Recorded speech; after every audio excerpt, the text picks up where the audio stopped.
Hi, I'm Angus Kress Gillespie, your host for Old Ways in New Jersey. I'm here today with John Cifelli, the general manager of Unionville Vineyards, which I have often visited, and it's my pleasure to welcome him to our studio today. These vineyards are located in Hunterdon County's Amwell Valley, easily accessible from either Lambertville or Princeton. The first Unionville vines were planted in 1987, and the winery was opened to the public in 1993. Its home vineyard is an 88-acre farm that had originally been a peach orchard. Today, the Unionville Vineyards team manages and sources grapes from 5 vineyards spread across Hunterdon and Mercer counties. I've been a frequent visitor to Unionville Vineyards, and I always look forward to my arrival going up the long road, and there is the big red barn, and I go up the steep steps to the tasting room. And the tasting room was so lovely. I can look down through the big window and see the steel vats, and the people are so friendly. And I wanted to learn more about it, and so I'm so happy that John is here today to tell us more about Unionville Vineyards. Let's start. Who are the owners and what is their role? Sure, Angus. Well, it's really great to be here with you. Thank you. That's a flattering intro. The owners are Robert Wilson and Catherine Iref, and they are 2 retired landowners in the area. For a very long time, Catherine had the Amwell Ridge Vineyard, which is one of the properties that Unionville has historically farmed and managed and taken the fruit from. That's right across the street from the winery. And Bob Wilson has the Pheasant Hill Vineyard, which is one of our properties that we also farm soup to nuts from planting the vine in the ground till when we harvest it for the first time 4 years later. And I would say their role is certainly a hands-on advisory role. I meet with them many times throughout the year, and there's a lot of phone calls, always keeping them in touch with what's going on and what the team is doing at the winery. And of course, they're certainly interested for their legacy, their family's legacies, and for the well-being of all the people that work there and the reputation of New Jersey wine. Yeah, that makes a lot of sense. And the winemakers, who are they and what's their role? Sure. So we have 2 winemakers. Austin Sterling has been with us for about 8 years, and Eric Van Sciver joined us for the first time last year for last harvest in 2023. Wow. And then joined us again, returned to Unionville after doing a stage in South Africa, where he's has several harvests under his belt, and he returned for the 2024 season, and they work together at this point. Austin has responsibility primarily for the white wines, Eric for the reds, and then they share some responsibilities for desserts and sparklers. And John, what's your role as general manager? I do just about everything else. I am the other than making the wine itself. I don't make wine. It's the one frontier I haven't ventured into. But I do grow the grapes, and we do believe that wine begins in the vineyard, and the viticultural practices and the techniques, the pruning styles, all the decisions throughout the entire course of the year, I'm responsible for those. And then back in the winery or in the tasting room, I assist with marketing, hospitality. I have 15 years in restaurants, so making sure that our customer service is just as good as the wine, world class. That's what we look for, both wine quality and the experience that we offer. So, in effect, you're a spokesman, too. I'm here. So I understand you graduated from Rutgers with a degree in meteorology. How in the world did you end up in the winery business? Yeah, that's a great question. I took a long time to work my way through my undergraduate. I had to take calculus more times than I would care to admit. Oh, me too. It's hard. It is very hard. Calc 1, 2, 3, and 4 for meteorology. We're right there with engineers and some of the other more rigorous Yeah, I was studies pre-med, and that was tough. Okay, so yeah, you understand it. Yeah. But I was a part-time student for my last several years, and I was working full-time while finishing my degree. And I was working full-time in restaurants. So I was on campus Monday to Friday afternoon, and then I was hitting the road and heading down to Stockton, New Jersey, just north of Lambertville, where I went from bar manager to general manager of the Stockton Inn over a 6-year period. Oh. And by the time I graduated from Rutgers, my wife was already a tenured teacher, and I the idea that I was going to move to the Midwest to a small market to start a TV career was kind of out the window because she was established and we didn't want to leave the area. So I stayed in restaurants. That was another gratifying opportunity for me. And I was in restaurants up until 2012 when I sidestepped from the restaurant side of hospitality to the tasting room. And at one point, you were executive director of Garden State Wine Growers Association. Tell me a little bit about that. Sure. So I was with Unionville for about 18 months. I started the week before Hurricane Sandy. Oh, boy. And then the hurricane hit, and I had an instant 3-week vacation because we had no power. And then got back to work at Unionville in the holiday season of 2012. And then I was with them until January of 2014, and then applied for the opportunity and was given the opportunity to be director of the State Association of Wineries. And was with the Wine Growers Association from March of 2014 through the end of 2015 before I returned to Unionville as GM in 2016. My time with the wine growers was fascinating and really exciting, and getting to meet so many of the winery owners and winemakers around the whole state, really getting an immersive experience of what New Jersey wine was all about, far beyond just the doorstep of East Amwell, but from Cape May all the way up to Sussex County, learning how all the other businesses operated, and getting to do a lot of promotions and a lot of marketing, and working with great advertising teams for NJ Monthly magazine and Edible Jersey. It was a really, really wonderful experience. But forgive me, but you were very lucky to get that job because you were relatively young at the time. I was 30, and Wow. I do feel lucky about that. Wow, that was a lot of responsibility for a young man. Yeah, probably a little too much, but I had a great time doing it. Yeah. Yep. And then tell me a little bit, you became a certified sommelier, if I'm saying the French word correctly. Yeah, you are. Yeah. Yeah, well done. Your French is impeccable. I was the Quartermaster Sommeliers is one of the accrediting agencies that sort of confers a certain title or recognition onto wine professionals, and I went through the introductory exam and then passed the certified test. Wow. As well. And so I get to wear a fancy pin on my lapel if I choose to. Yeah. But at this point, I'm more interested on the growing side and the production side. I'd rather have my hands dirty and my dirt under my fingernails than be carefully opening a bottle of wine, which I do that too. But now I'm more interested in the grape growing. And how many vineyards does Unionville Vineyards have? Because I always fascinated, it's vineyards with an S. Right. And that's kind of unusual. I don't know of another winery in New Jersey that has more than one vineyard. It's a point of pride for us, absolutely, and it's a point of differentiation. We feel we have the estate winery property is split into two different vineyards. We have what we call the farmhouse block and top block of home vineyards. So two distinct sections that do have different geology and different microclimate. One sits lower and is flat. One is up on a hill, sort of at the top of a hill. They're oriented in different directions, so they catch sunlight different ways and allow for different expressions of the grapes that we grow there.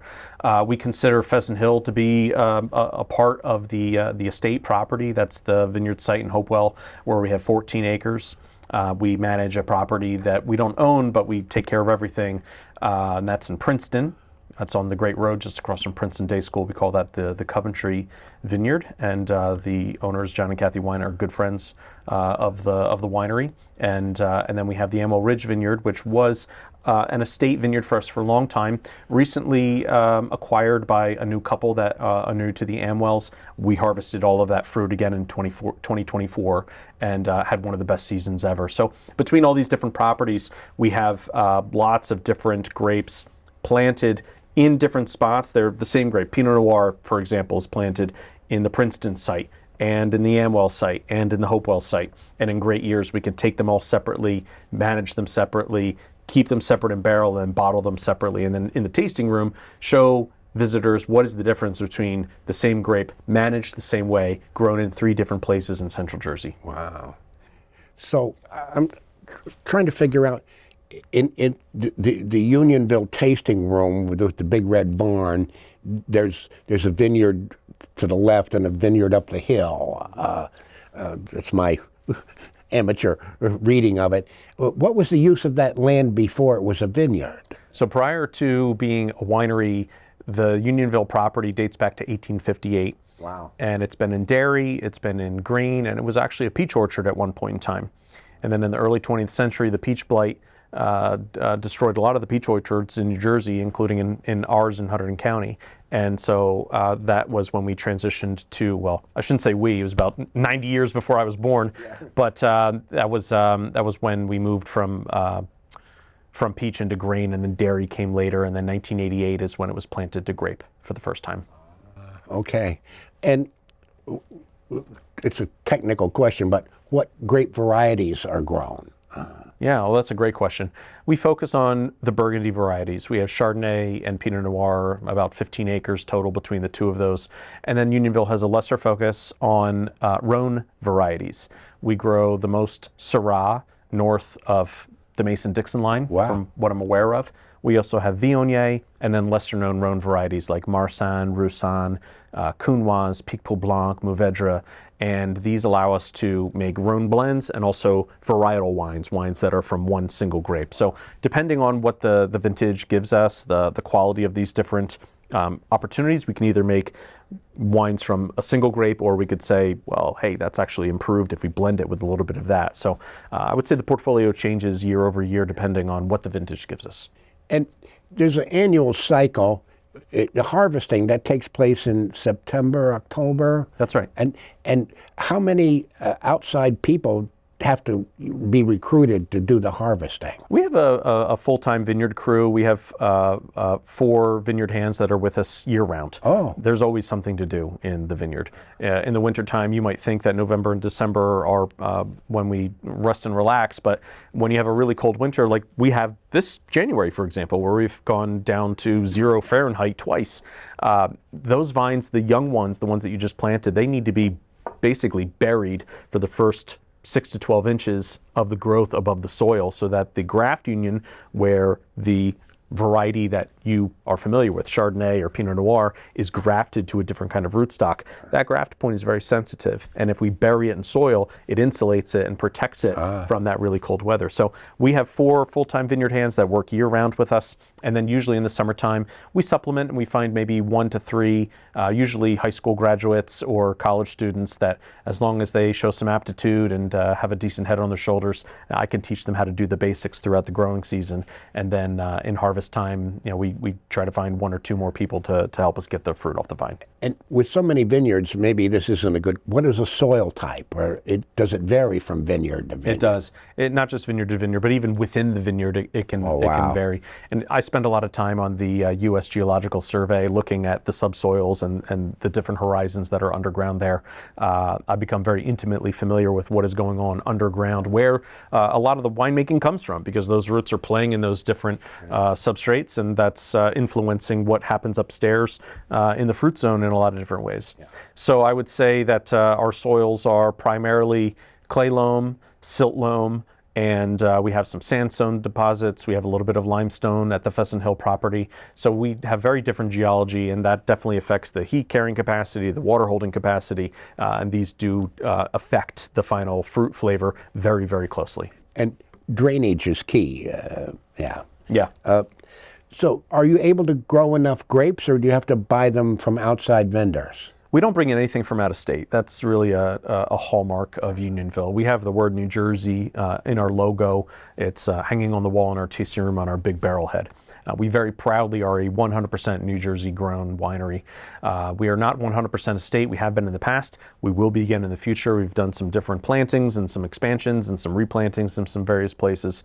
And there are some varieties that it's not a matter of quantity, but it's can you get it to ripen dependably. We can't ripen the Cabernet Sauvignon or other very late season ripening grapes. If you want to make red wine from Cabernet Sauvignon, you really can't grow it dependably in Hunterdon County.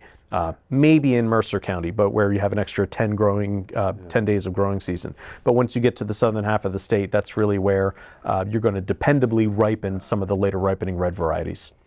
I know in the tasting room I can look down on that big window and see the steel vats. And I guess the barrels are down there too, right? Most of the barrels are in the other building. So when you walk up the stairs to the tasting room, if you turn around, there's another red building right behind you. That's where most of the barrels are located. We call that the barrel building. Oh, okay. Yeah, 'cause I didn't see many barrels. I see the steel vats. How many steel vats are there? Oh, there must be 24, 25 tanks between the inside and the outside. We have some that are tucked on the crush pad as well. So right next to the wine press and the crusher destemmer, we have tanks right there as well. And how many barrels? Do I dare ask? Geez, Angus, I guess I got to go count. Yeah. Probably about 100. Yeah. Oh, wow. And are they made of oak? They are. Yep, they're French oak. They most of our wines spend time in what we call neutral French oak aging. We buy the barrels used from reputable producers. There's wineries on the West Coast that we trust their sanitation practices. We buy them after they've used them 3 or 4 times because they want more of an oak flavor profile in their wine. We just want what is achieved through the aging potential and the softening and the rounding of the wine and the gentle integration of what happens with oak tannin and grape tannin and how those wines become a little softer and a little bit less astringent. And that happens in oak, but we don't want the oak flavor to come along for the ride. So we try to buy used barrels. We do buy maybe 4 to 5 new barrels each year as well. Oh, wow. And are there inputs in the winemaking process, things that you add? We use commercial yeasts. Yeast strains, you have 2 options. You can work with what's called a native yeast ferment or a commercial yeast ferment. We like to be a little bit more in control of the process. We don't add mega purple or any kind of coloring agents, but native yeast strains. And then sometimes you might want some nutrients to help the yeast get acclimated to the ferment and kind of get it started so that it's a healthy, clean one and you don't get off flavors and off aromas that way. And how do you control the degree of alcohol, the amount of alcohol? That's mostly a picking decision. So as the grape accumulates sugar throughout the course of the growing season, there's a direct correlation, a fairly close correlation to the sugar level in the solution. That's called Brix, B-R-I-X, and potential alcohol. So we monitor that basically daily as we approach harvest. Maybe in the 7 days prior, we're checking that every single day. You get a rain event, the Brix will get knocked down because some more water is getting into the grape and it's reducing the intensity of the sugar in solution. And then after a little bit of time, that will start to concentrate again and the sugars can climb back up. So potential alcohol is directly related to the sugar in the grape. And in general, how many months does the wine stay in the barrel, or does it vary with type of wine? It certainly does. We have some wines that don't spend any time in barrel at all. This red wine, we call this silver lining as a double entendre towards the tank that it was fermented and aged in. This Cabernet Franc is a red wine that goes from the vine into the bottle in roughly 3 months. Wow. And it's just in the tank the whole time. So this is a red wine that sees no oak aging, and it's a bright, fresh, crunchy red fruit kind of red wine. I assume it's more affordable than the ones that you have to spend the time to age. Not if it's great. If it tastes really great, we hang the same kind of price tag on it as we would our Pinot Noir, for example. But some of our whites also are not in tank. We make an unoaked Chardonnay. Pinot Grigio typically does not see time in oak barrel as well. And then we have our Bordeaux red, so the Cabernet Sauvignon that we purchased from southern New Jersey, blended with the Cabernet Franc that we grow in our neck of the woods, and that might spend 2 years in oak barrel. We also make a port wine, which is a dessert style, and some of that wine is in barrel for 20 years before we put it in bottle. Is there such a thing as a Unionville winemaking style? Certainly. Yeah, we try very, very hard to maintain some consistency throughout vintages, which is both a challenge and part of the fun of East Coast winemaking. Because East Coast winemaking, largely because of rainfall distribution, is very vintage driven. And you have a lot of differences between 22 and 23 and 24, where you went from 22 was a hot and dry summer, 23 was a wet and cooler summer, 24 was a drought season. And so the juice that you work with is very, very different, and you have to make different decisions to try to maintain consistency. We try to put acid and fruit character in the front and try to put oak on the back burner and make wines that are balanced. And how do you know when you have a really great vintage? Oh, you know it in the field. Yeah, you could see it. The grapes, if they're clean and there's no little bits of rot here and there, but every berry looks perfect. If the birdies have stayed away, and basically you get to call your shot of when you pick it. You're just looking for what's ideal. You know right then and there. All you have to do in the winery is not screw it up. In the world of wine, whom do you most admire? A mentor, a role model?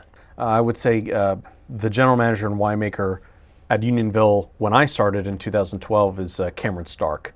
And Cam's a great winemaker. Now he's a cider maker up in Asbury at Ironbound Cider. And Cam was the first, to my knowledge, the first California winemaker to come into New Jersey. Oh. And that was a big deal at the time. And Cam got a feature in the Wall Street Journal shortly after arriving by Letty Teague, one of the greatest wine writers in America. And that was such a big deal because even today, most of the talent goes from New Jersey out of the state, and he was a very talented winemaker who came in. So that was a big deal, and he taught me a lot about the business. But I would say, like throughout the whole industry, there's a lot of camaraderie. There's a lot of people that are always willing to help. There are so many wineries, especially with my background in with the Wine Growers Association, coming to know them. There are countless people that I turn to and helped develop where I am today. Yeah, I've noticed that. The different wineries, they tend to cooperate rather than stab each other in the back. It's early enough in the industry's development that we're more interested in growing the pie than fighting for a slice. Any winemaking tips for somebody who's just thinking about getting into this business? Don't. Find a bottle you enjoy and stick with that. The wine business is very it's very interesting and exciting. It touches on so many different things. If you're doing it the right way, it's farming first and foremost. So you have to have some passion for that, or at least some tolerance for that. If you're just buying in a tanker trailer of juice or even finished wine, which is legal in some circumstances, I don't really consider that winemaking. It's not a craft operation. You're doing something for profit first, not for the passion of it. So I would say, for someone who wants to get into this, talk to people you respect, talk to people that are doing it well, and talk to people that you think have done a great job at it consistently over time, and pick their brain a little bit before you jump in. And when you do jump in, go in with maybe a toe first before you go in with 2 feet. Yeah, because there's a lot of time between starting up and making the wine. A really well designed and planned vineyard takes a lot of thought and care, and should be done with at least an extension agent, if not some consulting. Yeah. And setting up what varieties, what spacing, how tight are the rows, how tight are the plants within the row, what angle are we going to plant that on, what is the angle and the aspect of the slope, what is your soil substrate, have you done soil testing, do you know what's going on underground? All these things should be considered. And then, and only then when you know what variety to plant, well then it might take the nursery a couple years to make great quality plants that are well grafted, that are virus free, that aren't going to be suffering and struggling in 5 or 6 years. And then once you finally do plant, well, then it's a lot of tender loving care before you take your first grapes in the 3rd year. So I would say going from concept to success probably takes 5 or 6 years. Yeah, that's a long time. In your opinion, what's the hardest thing about this industry? The hardest thing about the industry is the weather. And it's nighttime low temperatures that go below 0 in some cases. It's springtime frosts. It's summertime hailstorms. It's harvest season tropical storms or hurricanes. The challenges, they don't stop coming, and you just have to be adaptable, and you have to hopefully farm with some resilience, and hopefully you've built in some resilience into your plan of how you farm and how you approach viticulture in general. And at the end of the day, you have to roll with those punches because they're coming, whether you like it or not. And on the other hand, what's the most rewarding thing about your job? When you get to the finish line on a season. When you get to share a bottle with somebody and you get to say, my sweat and tears are in that, and I know what it took to get to that point, and you are able to connect with somebody and share the human element of wine.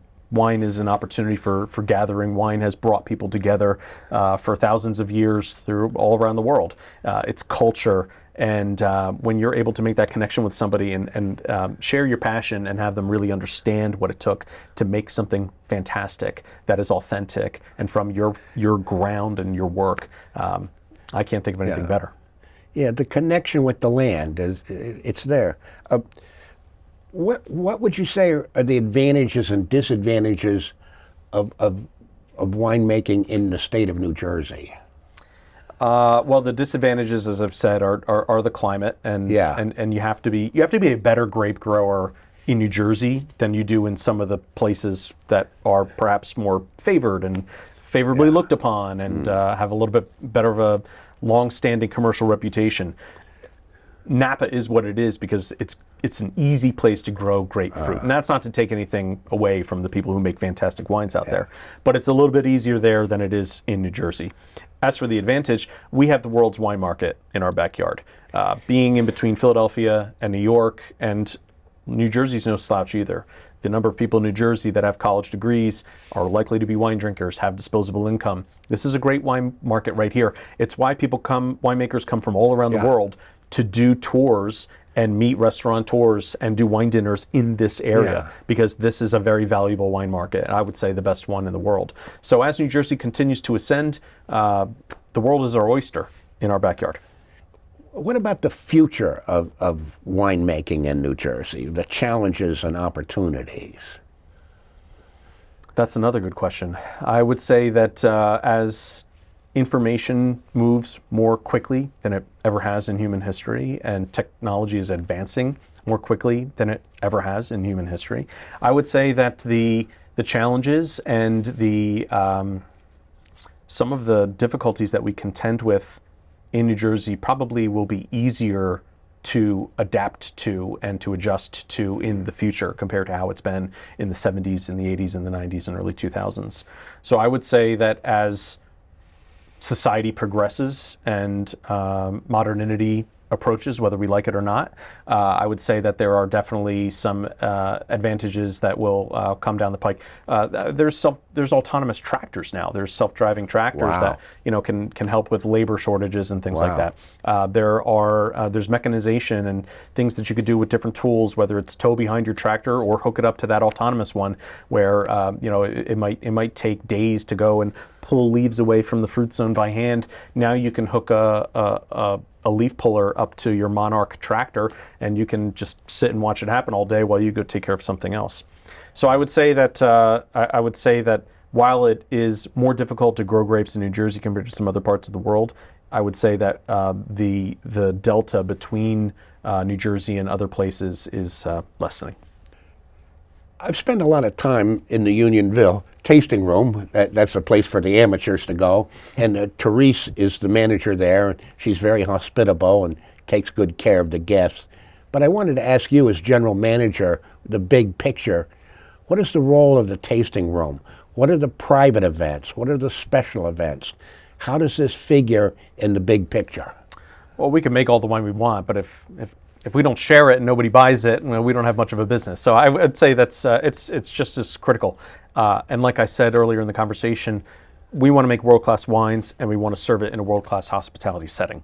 And having professionals like Therese, Will, and Bianca, and the rest of the team that really genuinely care. That's what I hire for. I tell people when they come and they want one of these positions, I say, you have to genuinely want to take care of people. I say we sell an experience. We sell love. Wine and dollars are the currency of the transaction. And they're all great at that, and they buy into that, and that's what makes us special, and I think sets our tasting room apart. We do events throughout the year. I think for people that really get into wine, there's nothing better than coming on a weekday and having a one-on-one conversation and really drilling down and learning about, and all of our tasting room staff can have this level of conversation if people want it. And if you're just looking for a place to go to relax and spend an afternoon, we have that opportunity too. We do music on some of the weekends. We do an annual pig roast, a lobster bake, an oyster festival. We did a Halloween party for the first time. That was Therese's idea, and she did a great job with it. So we have all sorts of opportunities. We also host private events. We do a handful of weddings each year. So there's many different ways to enjoy Unionville and engage and try the wine.